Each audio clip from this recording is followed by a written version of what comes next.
healthy spiritually and mentally have always spoken to the core of who I am, and now I get to share it with you. I get to bring you people and ideas that will help us grow healthier together. Today, our guest is Mike Boyett, my classmate of 1996. Yes. I'm telling everybody how old we are, right? That's okay. I was going to tell them anyway. Okay. And Mike actually has been a very good support system to myself. So Mike is my classmate, and there was a period with my PMDD that I was just struggling to kind of understand, I guess, what people understand about it. And you were really open about your being bipolar. And Yes. I reached out to you. You were so incredibly helpful to me. Like, I was not alone. And even birthing this platform, as I talk to different people about their struggles with their mental health issues, I am able to help people see that they are not alone. So welcome, Mike, to sit with me. Hey, Go ahead and tell them a little bit about yourself. I'm Mike Boyett. I'm 44 years old. I was diagnosed with bipolar at around the age of 20, early 20s, when my daughter was being born, the stress of having a child at such a young age. And I had hopes and dreams of playing Major League Baseball, which that kind of put a damper on things. So just all the stress along with the childbirth and everything like that, just really threw me for a loop. I was hospitalized for, I think it was like 13 days. Wow. And they were trying to run all kind of tests on me and everything. And I was in denial. I wasn't taking medication. And I'm on medication now. I have been since I was 20. Mm-hmm. And medication really helps. But I'll tell you what also helps is having good doctors and nurses that listen to you during your problems, so they can talk to your family and friends sometimes and have a support group. And also prayer works for me. Cool. And you know what? One of my guests, Dr. Monique, she was on my show, and she really believes in educating the family. So that's really, great that you just brought that out about educating your support system, because when people around you don't understand, I mean, does that make it more difficult for you? It's hard to explain when you're in an episode what's going on, because you're kind of in a daze. And if you have people, friends or family around that can pinpoint, hey, have you taken your medicine today, or something just small like that, it can help stop the train wreck that's going to be happening. And so it's pretty much, you need people to know you. You have to open up. You have to have friends. You have to have family who you can go to during these periods in your time and for help. Yeah. So I know, like with me, he was my fiance at the time. He actually brought to my attention that I would go through these episodes. And Yeah. so when he brought it up, I was diagnosed at 20 as well, around the age of 20, and I was the same way. I wasn't taking my medicine. I'll be off and on, and just, different things in your life trigger it to be worse, as I have seen. But he would mention the episodes, and then so I started to pay more attention. I went back to my doctor. I'm now doing what I'm supposed to do in order to manage it. But in those episodes, for me, they seem to be, like you said, like you're in the episode. Can you explain like what that is? I know what I mean when I say that. Can you explain it? I somehow understand that. It's like you're the center of the attention, almost like a movie star or something like that sometimes. Mm-hmm. And like, I don't know, it's a weird feeling. You can tell something's different about you. Right. Sometimes, I don't know. And I know it's come to the point like you said, it's everything is going on around you, and it's like for me, it's like I can't stop it once it starts. Yeah. There's like no stopping it. Yeah, well, our bodies get used to the medications that we take. So sometimes, like every 2 to 3 years, I'll have an episode, even when I'm on my medication, even when I'm living healthy, just because the medication isn't working in my body anymore. Your body gets used to the medication, and you have to change and tweak, maybe a little more here or a little less there. Mm-hmm. So it's really tricky. I mean, you really have to try to live healthy as you can, and just be a good person. Yeah, I love that part of it, like living healthy. It does make a difference because I've told people that, every is I don't think that there's one specific thing except the supernatural power of God that can Yeah, fix this. You know what I mean? Like you do have to pay attention. If you've been prescribed medicine, do that. But then also, like you're saying, living healthy. well, I came up with several things that I do to keep myself healthy, and they've been working for a while. Okay. One is I get plenty of sunshine. Go outside, even if it's for 10 minutes a day. The vitamins in the sunshine in your body just make you want to smile and make you happy. Yeah. And that's major.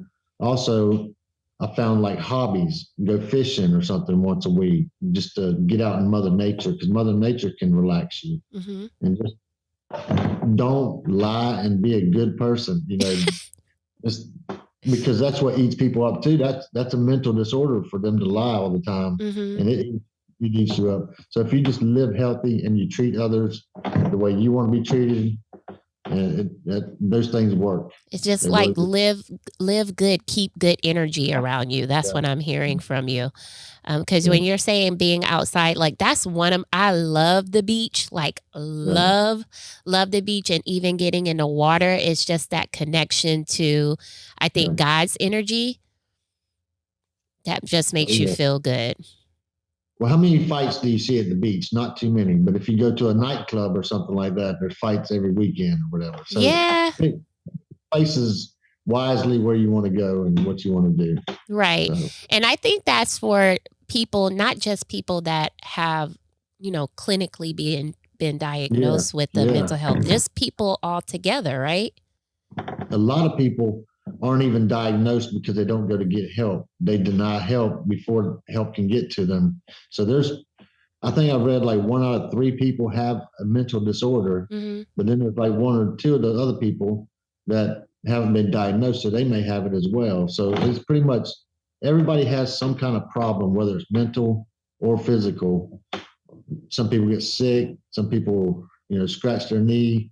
Everybody has problems, and how we deal with them is what we need to focus on, and we need to accept everybody's problems mentally, physically, or spiritually. We Yeah. need to accept. We need to accept it. And that's something that I've brought to my audience several times is that your mission to not just it's not just mental health awareness, but it's mental health acceptance. How can you Yeah. elaborate on that? Acceptance means that we need to educate the public, educate our family and friends, let them know, we do have a disorder. We're on medication for it and help out, and just have people accept that. We accept handicapped people with no leg or something like that. We accept that.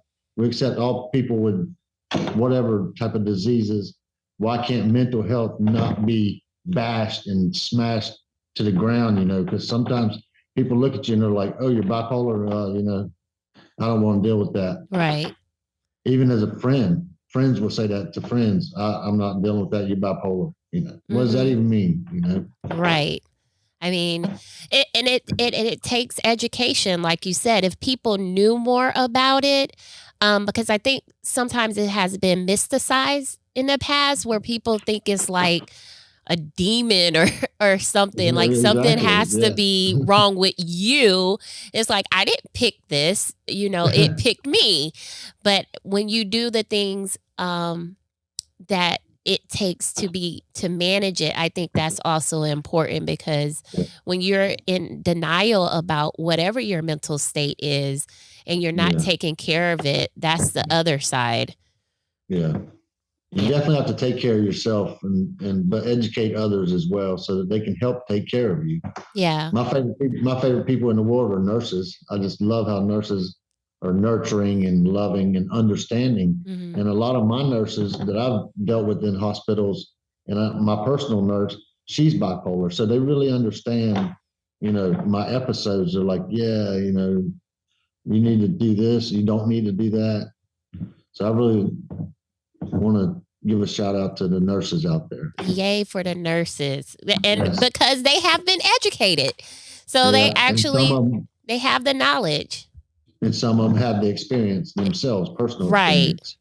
And Yeah. I really think that even with my with the PMDD is not as maybe not as extreme as other ones, but Yeah. it allows me to have that experience. And I said that, the Lord must have gave me this for me to be able to do something with it, And you're doing it right now. This is what you need to be doing with it. He's giving you the gift to be able to spread the word, and hopefully we can all stop this, and not stop it, but actually, get a handle on it. Yes. And love one another. Yes.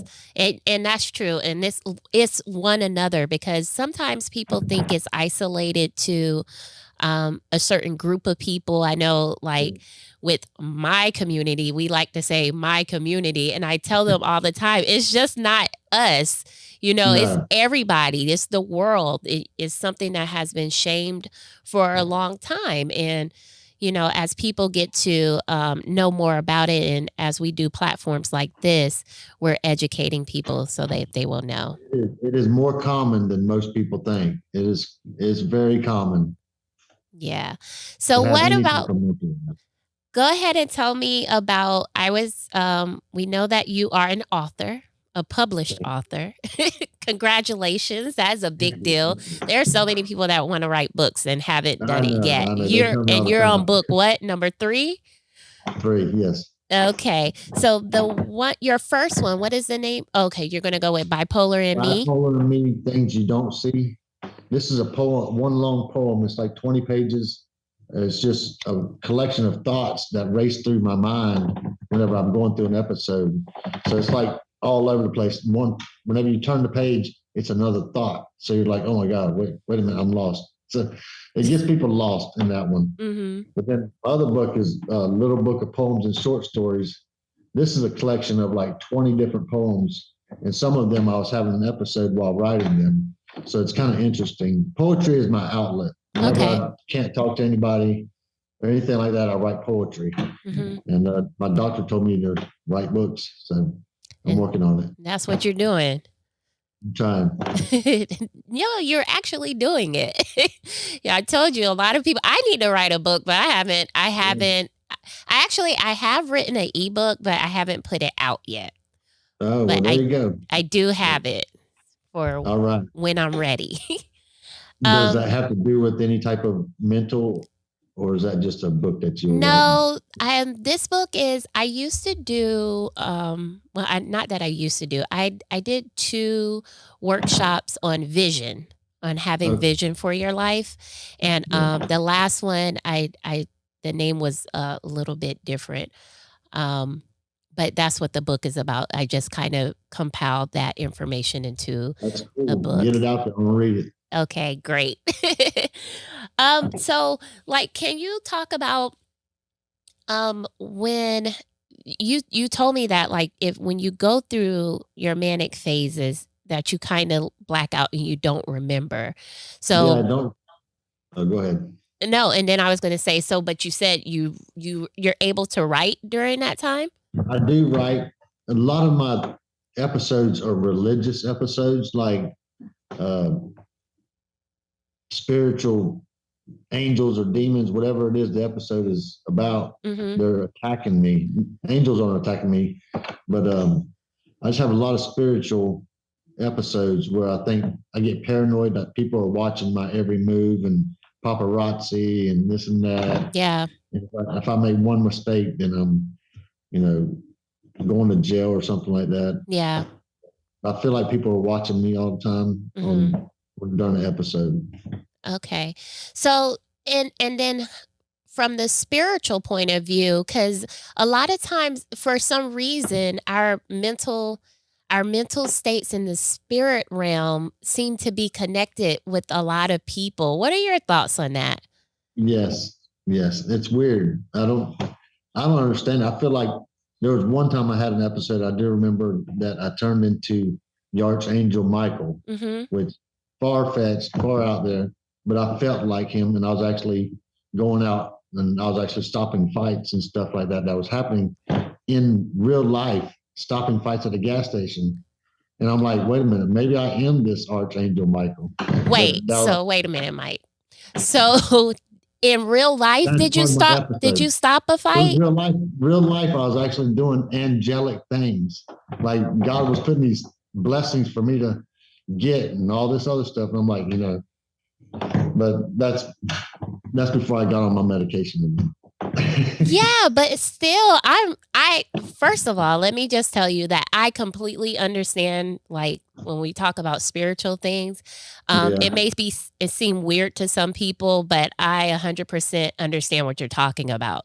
So if people are listening in on this conversation, for one, this conversation is between me and Mike that you are listening in on. And so I understand what he's saying. And I know a lot of people out there understand because they go through it. Nobody may not talk about these spiritual experiences that they have and they don't have answers for, and they have nobody to talk to about it because people will think they're absolutely nuts. Okay. It was so weird because one time I hospitalized myself, not Baker Act or anything. I'm telling the people in the ambulance, I'm like, take me to the hospital. Something's not right. It's scary because there's so many coincidences, so many blessings and all this stuff. And I'm thinking I'm an angel. So I get to the hospital, and what happens? There's a guy there. He says, I came here to see Michael. I'm like, wait a minute. I'm not even talking to this guy. I blew him off. I'm trying to forget this whole episode. But he came up to me. He's like, I'm looking for the Archangel Michael. So what are you like in real life that happened? And what did you say to him? I just walked off. You just couldn't do it. Maybe he saw my name was Michael on the room and thought maybe he was thinking the same thing I was. No, Mike. It's rough.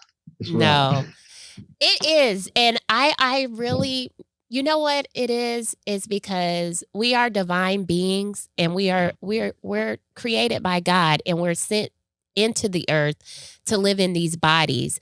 But a lot of times we forget that where we're from and we're still spirit.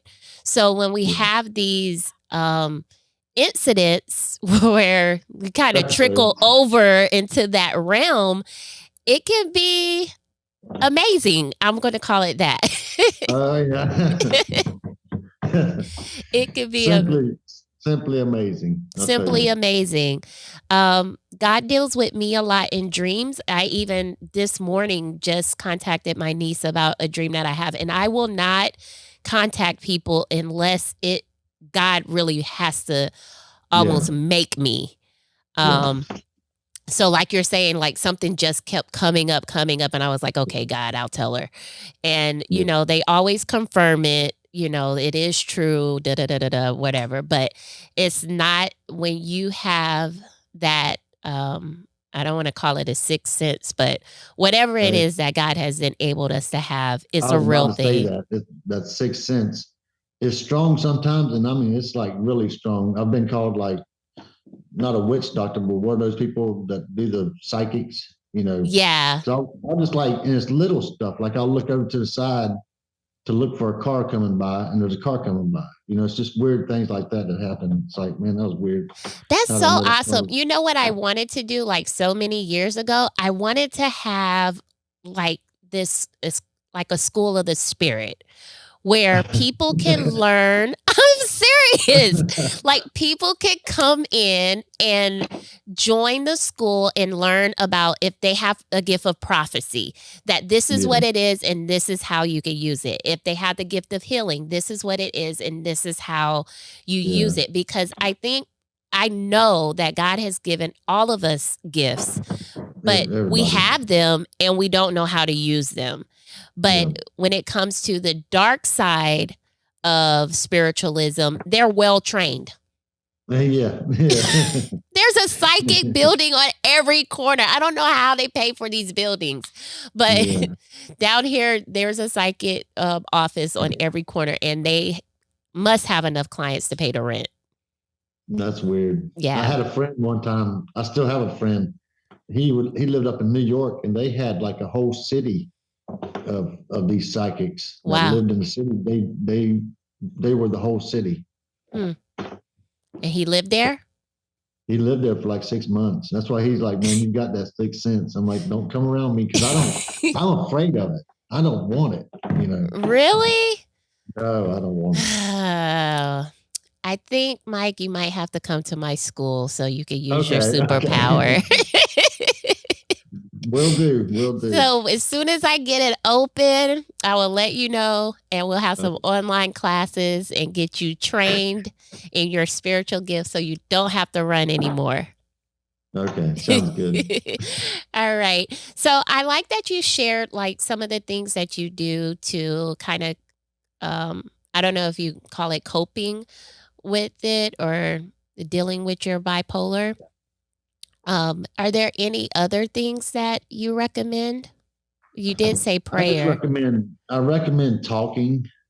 I mean, it can be just rambling on, but talk it out so it gets out of your brain, out of your mouth, out of your system. Mm-hmm. Just talk. Talk to somebody. Talk to God. Talk to your friend. Talk to your grandma. Just talk to anybody. Mm-hmm. And if you're having the weird episode, have them try to talk to you to change the conversation so you're not talking about the same thing over and over.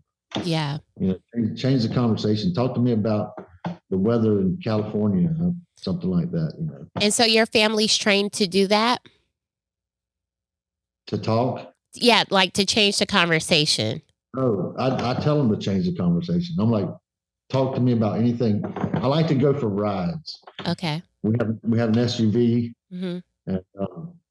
and I just, whenever I'm feeling bad or starting to feel weird, I take medicine and I go for a ride. It can be anywhere, just even a couple miles. Mm-hmm. Just get out the house because sometimes your house is haunting you, you know. Mm-hmm. I do that too. I usually around that time, like I said, I go to the beach. That's my getaway. Even if I just go and sit by the water, that's just my getaway. That's good. You gotta have a getaway. You gotta have a safe spot. Right. You're right. I was gonna ask you one more question and it got away from me because we were talking. I forgot. Dang it. Okay. So, well, Mike, I really appreciate. Oh, I was gonna talk about you said that your degree was in horticulture. Horticulture. So you graduated. You were a gator? No, I took a lot of landscaping classes at the University of Florida, but I actually got my degree at a Lake City College. Oh, Lake okay. City, Florida. Oh, okay. It's horticulture. They have the best horticulture program around. So. Oh wow, I didn't know that. Yeah, I study plants and just that's a really good thing. I don't know if I brought that up or not, but get some plants, take care of something, nurture it, feed it water, fertilizer, whatever, watch it grow every day. They're like children. And so if you're taking care of somebody else, you can't mess yourself up too bad. I love that. And you know, a lot of people have gotten into like planting, what do you call it? Like horticulture. Horticulture. I'm not gonna say it. HORTI. Horticulture. That's it. Okay. A lot of people got into it over the pandemic because giving them something to do, couldn't go anywhere. So, but I never thought of it how you just explained it. Yeah. Like taking care of something else. I love my plants. I probably have a couple hundred plants, and I let Mother Nature handle the watering because they're out in the yard. Okay. But I go check on them every day and see new leaf, and I'm like, all right, yeah, he's growing. You know. That's beautiful. Yeah. Oh man. And I like I told you that I have these couple of plants. They're like 5 on my porch or patio that I'm looking after, and I hope they grow. But you know what I've learned so far, that it's kind of like faith, because I planted that seed, but I have no idea what's going on under that dirt. But I keep watering it, you know, in hopes that it will come forth one day. And it will.